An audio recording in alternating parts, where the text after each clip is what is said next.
The dumbest lottery winners of all time. From accidentally throwing a £3 million lottery ticket in the bin to spending an entire $16 million prize in under 90 days. These are the absolute dumbest lottery winners of all time, beginning with Jose Antonio Cuartoc, who almost lost his entire lottery fortune after getting someone else to claim the money for him. You see, when Jose won the $750,000 jackpot back in 2010, he was living in the US illegally, so Jose asked his boss to claim the prize on his behalf, as he feared he couldn't claim the money without potentially facing legal trouble and deportation. This worked out perfectly until Jose's boss began to falsely state that he was the one who had actually purchased the ticket. Taking legal action against his boss was risky, given Jose wasn't supposed to be in the country at all. However, given he had security camera footage of him purchasing the ticket, Jose did so and was able to prove that he was the rightful owner to the $750,000 prize. Only $250,000 this went to taxes, another $250,000 was spent on court fees, and throughout the legal process, Jose was jailed for drunk driving and was deported back to Guatemala as soon as he won the I wouldn't watch it on stream anyways, Val. What? court case. However, at least Jose Antonio Cuartoc got to keep some of his winnings, as Denise Rossi wasn't so fortunate. When Denise won a jackpot of $1.3 million back in 1996, she'd been married to Thomas Rossi for over 25 years, yet their relationship was apparently lacking in transparency, as Denise didn't tell her husband about the win, and instead filed for divorce only 11 days after buying the lucky ticket. I was afraid to tell Thomas because I knew he would try to take the money away from me. I went to the Lottery Commission office and told them I was married but contemplating divorce. They told me to file before I got my first check, which I did. Denise was initially successful in hiding the money from her now ex-husband, as for a whole 2 years after their divorce, Thomas had no idea that Denise had ever won the lottery. However, in May 1999, a letter was sent to Thomas's home address, asking if Denise was interested in a lump sum buyout of her lottery winnings. This was the first Thomas knew about the lottery prize. He confirmed that Denise was a winner with the California lottery, and given they were still married at the time of the win, Thomas launched a lawsuit stating that he was entitled to half of the prize money. The judge specifically found that Denise's failure to disclose the lottery winnings constituted fraud, oppression, and malice, and as a result, the trial court awarded Thomas 100% of the lottery winnings, which left Denise with less than nothing, considering she also had to pay for her own legal fees. What? However, Denise's loss of $1.3 million was still nothing in comparison to Evelyn Adams. What? How'd she lose all of it? What? I thought they would be like, yeah, she can have half. Like, give him half. They gave him all the money? Dang. That is unfortunate, bro. That is unfortunate. Jesus. Dubbed the luckiest woman in America, Evelyn Adams became the first person in human history to win the lottery twice, initially for $3.9 million in October 1985, before winning another $1.4 million only 4 months later. With the probability of this win being approximately 1 in 17.3 trillion, Evelyn seemed to realize that she had no lottery luck left by stating that she was going to quit playing, and instead began to buy various businesses, including the convenience store where the lucky tickets had been purchased. While you could argue that this was a smart move, Evelyn still hadn't fixed her gambling problem, and instead of buying more lottery tickets, she instead took the rest of her winnings to the Atlantic City casinos, where she lost her entire remaining fortune to the slot machines. Without any money left, her businesses failed one after the other, and by 2012, Evelyn was living in a trailer park, while stating to the media, winning the lottery isn't always what it's cracked up to be. Yeah, bro. It's like, if you give somebody money and they don't know what to do with it, it's a wrap. Like, it doesn't matter how much you give somebody. If they don't know what to do with the money, it's a wrap.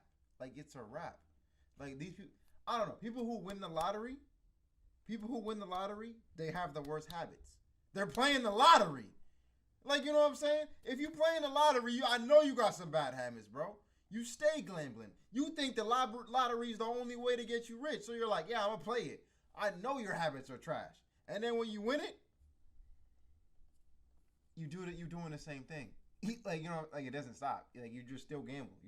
And it's gone. Like, come on, bro. Kelly Rogers likely had a similar outlook, as after winning over £1.8 million at the age of only 16, her life was also ruined. Initially, Kelly stated, "Your grandpa plays the lottery. Is your grandpa rich?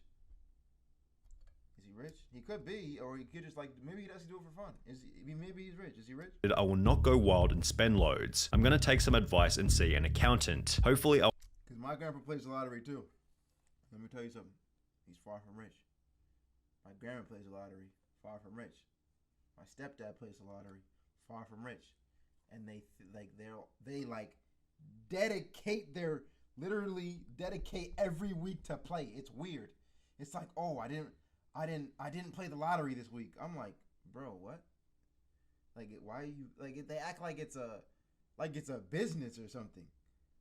I'm like, what? Like, leave it alone. Like, why is it so deep? Like, they'll do the most to make sure they get to the lottery ticket. I'm like, it ain't never that deep. It ain't never that deep, bro. That's not the way. That's not the way. That will make us all comfortable. I want to help my family, but I won't change. I just want a normal home, nothing posh. I just want a normal car as well. However, as soon as she received the money, Kelly instead spent £11,500 on 2 boob jobs, £300,000 on clothes, makeup and tattoos, as well as £85,000 on top of the range sports cars. Kelly spent a further £250,000 on holidays to locations including Mexico and Euro Disney, £118,000 on gifts to former boyfriends, £190,000 in unreturned loans to friends. You know what them boyfriends was up? They was just getting with her because they heard she won the lottery, bro. They was up. They was like, come on, bro. Come on, bro. We in her. Let's get her, bro. Got her. And family members, and £50,500 on solicitor's fees, all of which being purchased while she was still in high school. Kelly did make a few smart purchases such as an £180,000 bungalow and a £96,000 home for her mum. However, by the end of the year, Kelly was back to square one, being on welfare with only £2,000 left in her account. She's since stated it was too much money for someone so young. Even if you say your life won't change, it does, and often not for the better. Yeah, I just wish I was a bit older at the time of winning it, because I think at 16 you're still just a child, and overnight you've just got to grow up and become an adult. Which is probably why she's now an advocate for raising the UK's legal gambling age from 16 to 18. Kelly Rogers certainly spent her money poorly. However, at least she had the chance to spend it, as 25-year-old Amanda Clayton from Detroit was no longer alive by the end of her spending spree. When Amanda won the $1 million jackpot back in 2011, it seemed as though her life had been changed overnight. However, her win quickly became controversial after the media learned that she was still collecting food stamps and benefit payments despite having won the lottery. Detroit woman is now the second lotto winner in the state to keep taking food stamps after hitting it big. And Amanda Clayton, who won $1 million and took home a $700,000 lump sum, the 24-year-old says even though she now owns 2 homes, she figured she was still allowed to use a bridge card. After being confronted about the behavior, Amanda had the following to say. I thought that they would cut me off, but since they didn't, I thought maybe it was okay because I'm not working. And shortly thereafter, she Like, if you ain't cut me off, you think I'm just gonna let the food stamps sit? You stupid? I'm about to run up these stamps, boy. You dumb? She didn't do nothing wrong.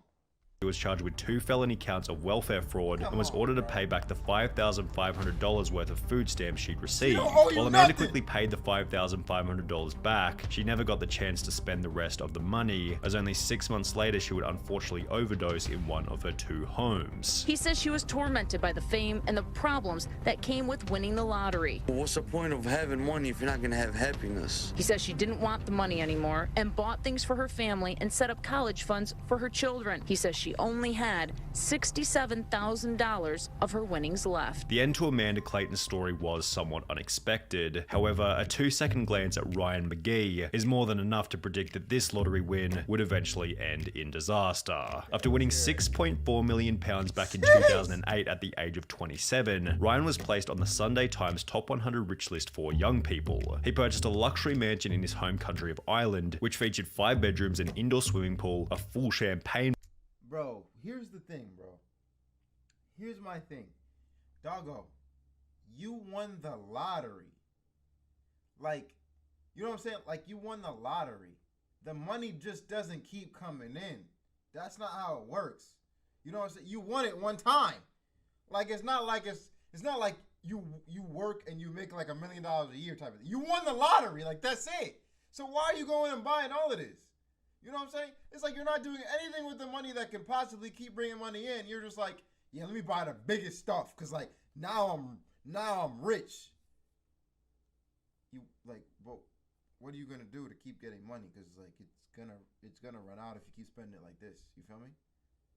Like, bro, bar and a 2-car garage where he kept his brand new Ferrari 458 Italia. However, as you might expect, this is where things began to go terribly. Only 3 years after buying the Ferrari, Ryan slipped off the road, crashing the car into a field, mainly because he was driving in the snow. Locals were amazed Ryan was driving the Ferrari in that weather, especially when he had a more suitable Range Rover he could use. The Ferrari was not understood to be running on winter tires, which, while costing around £4,400, hugely boost grip and handling in icy conditions. Ryan's property development business then dissolved, which was accompanied by a divorce from his wife and the sale of his luxury home. Then, 2 years later, Ryan McGee was pulled over driving an uninsured Ford Focus without a license. However, the most interesting part is that he had to claim legal aid, which is a service for those who are unable to afford a lawyer. Now, Ryan McGee was a complete idiot with his money. However, he still looks like Albert Einstein when Yo, these people with their money are insane. Nah, like, it's scary. It's scary, bro. It's scary. It's not a sustainable source at all, Val. Like what I'm saying. Like, you won the lottery one time and you think your booty popping all of a sudden. Like, bro, go sit down. Go sit down and do exactly what you were doing before. Compared to Martin Tott. When Martin and his wife Kay won £3 million back in 2001, they didn't go in to claim the prize because, well, they had no idea that they were winners. They purchased a ticket in passing, completely forgotten about it, and would only come to realize that they were the winners after hearing about the unclaimed prize over 6 months later. The main problem was that at some point, the ticket had been misplaced or thrown out completely. Despite frantically searching, the pair couldn't find their ticket, but were sure they had won because the jackpot numbers matched the ones they used every week. Computer records. That's a good strategy. Use the same numbers every week, bro. That's a good strategy. In their local Londis proved Kay really had purchased the ticket, and the thrilled pair rushed to tell lottery organizer Camelot to claim their prize. But they fell victim to a little-known rule, stating lost tickets must be reported within 30 days. After 45 days of deliberation, Camelot told the devastated couple that they would not be collecting the jackpot, and as a result, the couple's marriage eventually came to an end. We'd only known each other for 2 years, and the lottery ordeal quickly highlighted our differences. All we did was bicker. Sadly, both of us agreed we should split, and Kay moved out. Martin seems to have convinced himself. That's upsetting. Imagine winning the lottery, you can't even find the ticket. You don't even get to claim your money. Oh my God. And then you and your wife divorced because y'all realized, like, bro, we broke and we can't do this anymore like this. We were so close.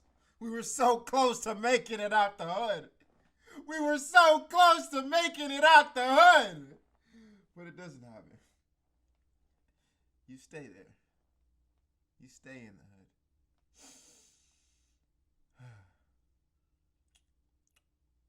I gotta make it out the hood.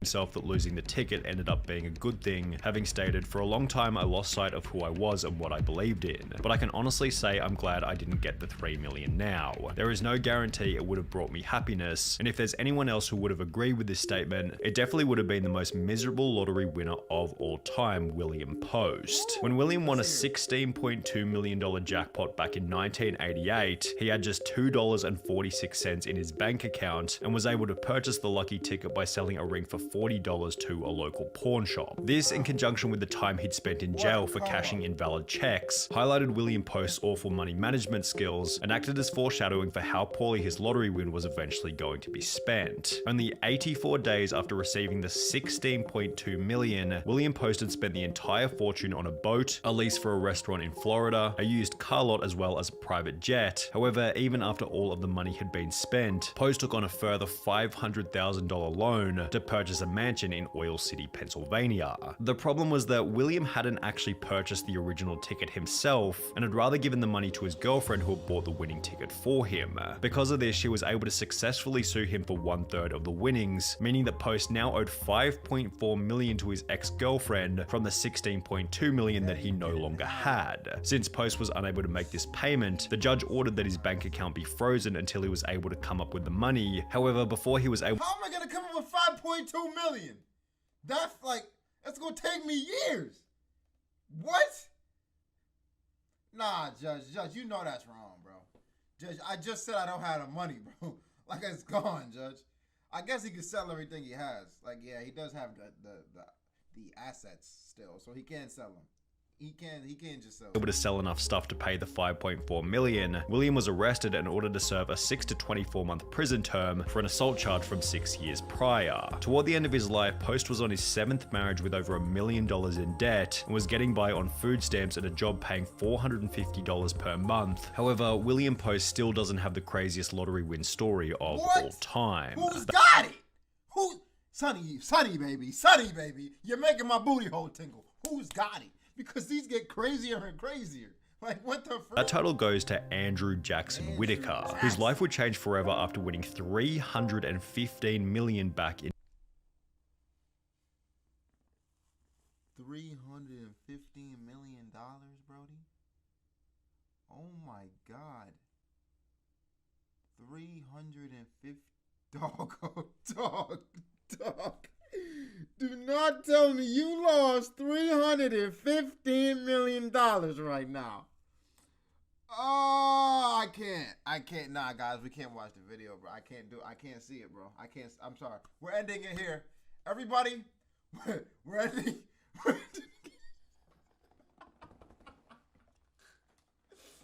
Oh my God. Oh, I'm sorry, guys. We gotta end it here. We can't watch this. We can't watch this, bro. You know. I just feel like it's not right. You think he made a charity? You think he did charity, bro? We'll see, man. We'll see. In 2002. Unlike almost everyone else in this video, Whitaker was actually quite successful prior to winning the lottery, having built up a net worth of over $17 million with the assistance of his construction company. And while this would imply that he was in a position to manage a large lottery win, this isn't what would happen. Whitaker instantly donated 10% of the winnings to churches, Christian groups, and spent a further $14 million establishing the Jack Whitaker Foundation, which provided free food and clothing for low-income families in West Virginia. Obviously, you're doing God's work with all this money. Yes, I am.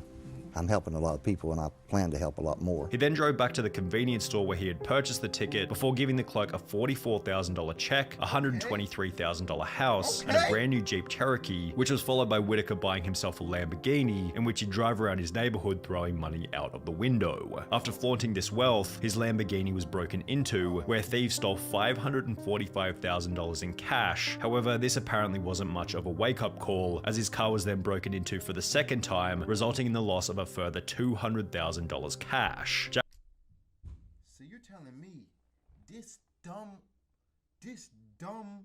old nitwit, no disrespect, but that's what you are for doing this, got your car broken into? First of all, why are you throwing money at the side of your cars?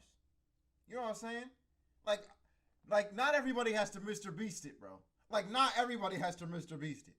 Why are you throwing money at the side of out of a Lamborghini too? Pretty much saying, I'm rich, come get me.